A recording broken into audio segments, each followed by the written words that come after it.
Bonjour merveilleux êtres humains, j'espère que vous allez bien. Moi c'est Lou de la chaîne Lou Lacoste et dans cette vidéo, je vais enfin vous montrer comment j'ai réalisé moi-même mon propre bullet journal et je vais surtout vous montrer comment vous pouvez réaliser la même chose chez vous. Alors si vous ne faites pas de bullet journal, ne passez pas tout de suite cette vidéo parce que je suis sûre qu'elle peut aussi vous intéresser parce que bien tout le monde doit prendre des notes de temps en temps et avoir un chouette cahier dans lequel le faire. C'est toujours agréable et surtout quand on l'a fait nous-mêmes. Donc voilà, ce tutoriel, c'est pour les bujoteurs mais aussi pour toute personne qui veut pouvoir créer son cahier. Donc la première étape va être d'imprimer le motif que vous voulez dans votre cahier sur votre papier. N'oubliez surtout pas de le faire recto verso.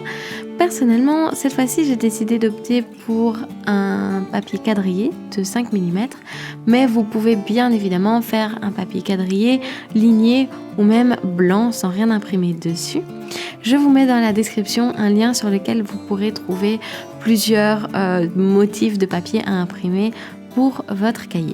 Un autre point important auquel il faut penser à cette étape, c'est le papier que vous voulez utiliser.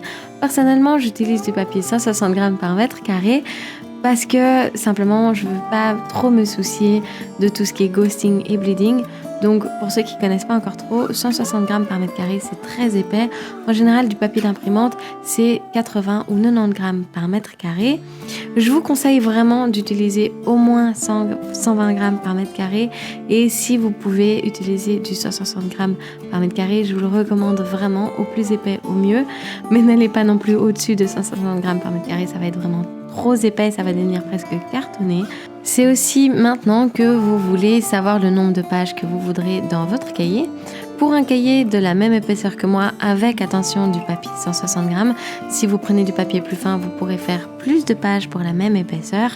J'ai imprimé 40 feuilles recto verso, ce qui me fera un total de 160 pages une fois le cahier fini. Pour savoir plus ou moins quelle épaisseur il aura, vous pouvez prendre toutes vos pages, les plier en deux et vous aurez normalement l'épaisseur de votre cahier à la fin. Une fois toutes nos feuilles imprimées, on va venir les séparer en tas qui vont ensuite devenir des feuillets.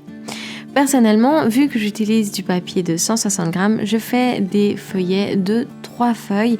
Il y en a juste un qui va être de 4 feuilles, mais vraiment, j'essaye de ne pas faire plus que 3 feuilles pour du 160 g parce qu'étant donné que le papier est très épais, ça risque de faire des feuillets un peu trop épais. Si vous utilisez du papier de 120 g, vous pouvez aller jusque 4 feuilles et si vous utilisez du papier entre 80 et 90 g, vous pouvez aller jusque 5 feuilles par feuillet. Donc voilà, vous l'aurez compris, une fois que ces tas sont faits, on vient les plier.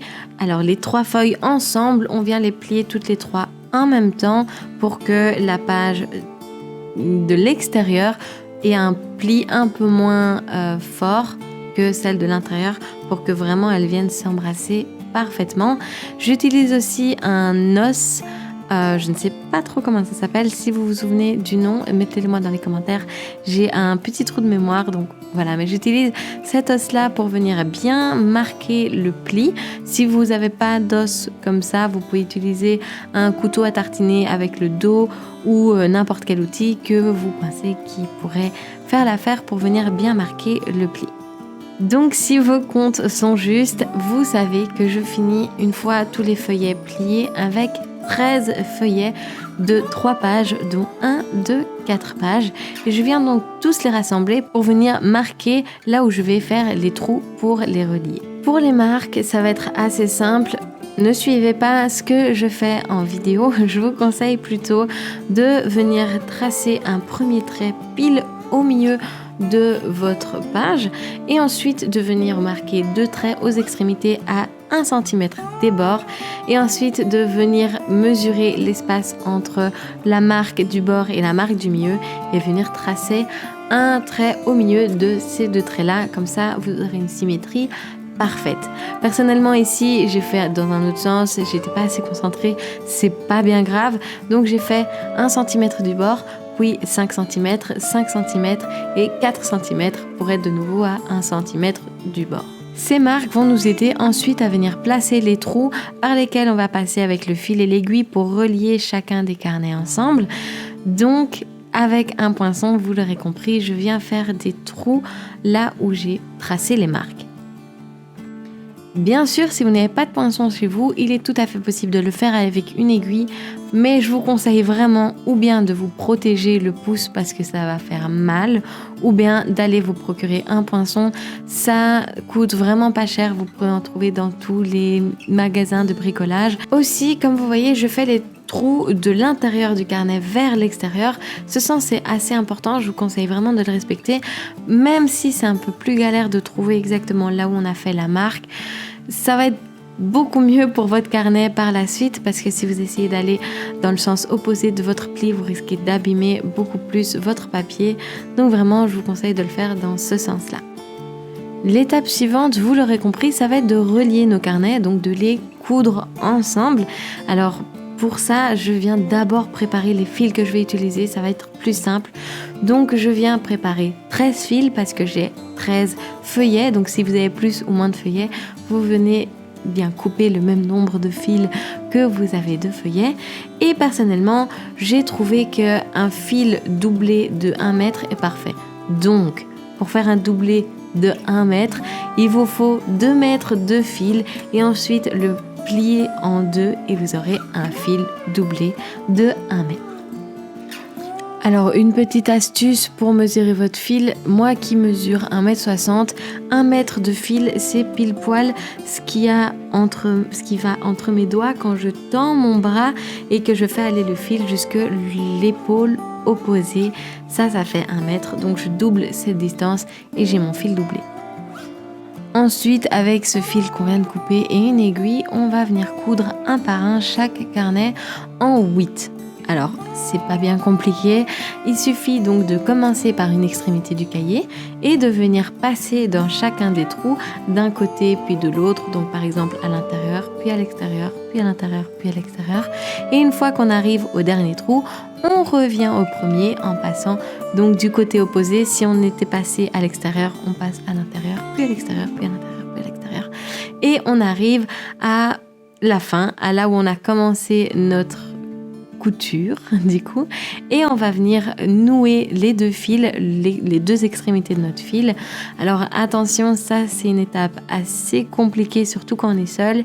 Il va falloir venir essayer de serrer un maximum notre nœud pour qu'il ne se détende pas trop et qu'on n'ait pas trop un cahier trop détendu à la fin. Donc essayez de vraiment serrer, ça risque de faire un tout petit peu mal aux doigts, mais je vous assure que ça vaut la peine. Une fois tous nos feuillets reliés, on vient les rassembler tous ensemble en forme de cahier. Du coup, vous les tapotez pour que le dos soit bien droit et les bords aussi. Et vous venez les serrer bien fort entre deux plaques. Alors personnellement, et je vous conseille vraiment si vous en avez, d'utiliser des serre-joints. Sinon, je crois que beaucoup de poids peuvent faire l'affaire. Mais vraiment, vous devez aller prendre toute votre bibliothèque et le mettre sur votre futur cahier. Comme ça, vous êtes sûr qu'il ne bougera pas. Une fois que notre futur cahier est bien serré et mis en place, c'est le moment où on va relier tous nos carnets ensemble et où chacun de nos feuillets séparés viendront former un seul et unique carnet. Pour ça, je sais que l'explication risque d'être un peu compliquée via voix off, donc vraiment concentrez-vous sur l'image et vous devriez tout comprendre. Mais on va venir passer le fil sous les fils reliés déjà de nos carnets. D'un côté, des trous qu'on a fait dans nos feuillets et de l'autre côté aussi sous les fils. Et on va venir serrer ça ensemble, faire un petit nœud et faire ça à chacune des marques qu'on a faites. Et ça devrait relier déjà assez bien notre carnet ensemble. Ensuite, on va venir le libérer de ses serre-joints ou de son poids si vous avez utilisé un poids et on va venir appliquer une généreuse couche de colle sur son dos. Alors comme vous voyez, ici j'essaye d'un peu rouler son dos, d'essayer d'un peu le bouger, etc. pour être sûr que la colle vienne pénétrer entre chaque feuillet et les colle bien les uns aux autres. Alors la colle que j'utilise est une colle PLA. Je vous conseille vraiment d'utiliser ce type de colle. Si vous n'en avez pas, il y a un lien dans la description bien évidemment. Mais sinon, normalement, ça devrait pouvoir aussi marcher avec de la colle à bois si vous en avez déjà chez vous. Ce sera peut-être un peu plus pratique que de venir acheter de la colle PLA. Sauf si vous comptez faire beaucoup de ce genre de reliure. Après ça, on va venir reprendre notre cahier de manière très délicate pour essayer de ne pas mettre de la colle partout et on vient le replacer entre les serre-joints ou le poids qu'on a utilisé juste avant pour venir placer un petit bout de tissu très fin sur le dos, sur la colle de notre cahier. Et une fois qu'on a placé ce tissu, on vient remettre un petit peu de colle par-dessus pour être sûr que le tout adhère bien ensemble. Personnellement, le tissu que j'ai utilisé, c'est un simple rideau qui traînait, que je n'utilisais plus, que j'ai coupé aux dimensions de mon cahier. Mais donc, vous pouvez utiliser n'importe quel tissu fin que vous avez. Une fois que ça c'est fait, on n'a plus qu'à attendre, de préférence toute la nuit, pour que la colle sèche. Le lendemain, une fois que la colle était sèche, j'ai retiré mon cahier de ses serre-joints. Et comme vous pouvez voir, il y avait un peu d'excédent de colle sur les côtés. C'est pas du tout grave, je l'avais fait exprès pour être sûr qu'il y ait de la colle vraiment partout et jusqu'au bout. Mais donc, il faut retirer cet excédent de colle et je suis venue le faire avec un petit cutter. Vous pouvez le faire avec un couteau de cuisine aussi, ça marche très bien. Donc voilà, une fois qu'on a fini de couper l'excédent de colle, on a fini le carnet interne. Alors, pas tout à fait, parce qu'il reste encore 3 étapes qui sont complètement facultatives et que j'ai fait personnellement pour que mon cahier soit vraiment super net et précis, mais les 3 étapes qui suivent sont facultatives, vraiment, elles sont pas du tout obligatoires pour avoir un cahier fonctionnel. C'était juste pour aller jusqu'au bout du bout niveau visuel. Bon, premier détail que vous pouvez remarquer, c'est que bien qu'on ait essayé au maximum d'avoir des bords droits, eh bien nos bords ne sont pas entièrement droits, donc je suis venue couper tout ce qui dépassait. Pour m'aider pour ça, j'ai utilisé mes serre-joints et une latte en métal pour être sûre que ma latte ne bouge pas tout le long de ma découpe, parce qu'étant donné que je n'ai pas de massicot qui peut couper beaucoup de feuilles à la fois, eh bien je vais utiliser ce système de latte et mon cutter pour venir couper de manière la plus droite possible le bord de mon cahier. Alors évidemment, ça a été vraiment pas facile et il restait quelques petits excédents et c'était pas super droit. Donc après avoir découpé les bords et les excédents de feuilles qui dépassaient des bords de mon cahier, je suis venue, mais alors là c'est vraiment très facultatif, je suis venue limer les bords de mon cahier pour être sûre qu'ils soient très droits. J'ai utilisé pour ça 2 manières de limer. Simplement la première avec un papier ponce, même chose qu'on utilise pour poncer le bois ou les murs ou n'importe quoi. J'en avais qui traînaient, donc c'est ce que j'ai utilisé. Mais étant donné que elle était assez forte et elle limait un tout petit peu trop, à la fin je voulais quelque chose de plus fin. Donc j'ai simplement pris ma lime à ongles et j'ai fini avec ma lime à ongles pour que ce soit le plus parfait possible. Et comme vous pouvez voir, Wolfie est venu inspecter pour voir si mon travail avait été fait à la perfection et je crois qu'il était plutôt satisfait. Enfin, la dernière étape est d'arrondir les coins de mon cahier. Alors, vous me l'avez dit dans la dernière vidéo, l'outil que j'utilise s'appelle apparemment une perforatrice de coins. Voilà, c'est tout aussi simple que ça. Mais donc ce petit outil me permet d'arrondir les coins de mon cahier pour une première raison esthétique, mais aussi parce que les coins qui restent en coin, du coup, s'abîment beaucoup plus vite, peuvent plus vite se plier, etc. Donc voilà pourquoi j'arrondis mes coins. Parce que c'est esthétique, mais aussi parce que c'est pratique.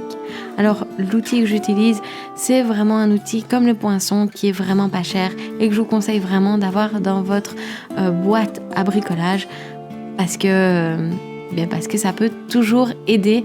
De nouveau, un lien vers le produit identique est dans la description. Alors, si vous comptez de toute façon acheter ce matériel sur Amazon, s'il vous plaît, allez via mes liens. Rien de tout ça n'est sponsorisé, mais je reçois un petit pourcentage pour ce que vous achetez via mes liens.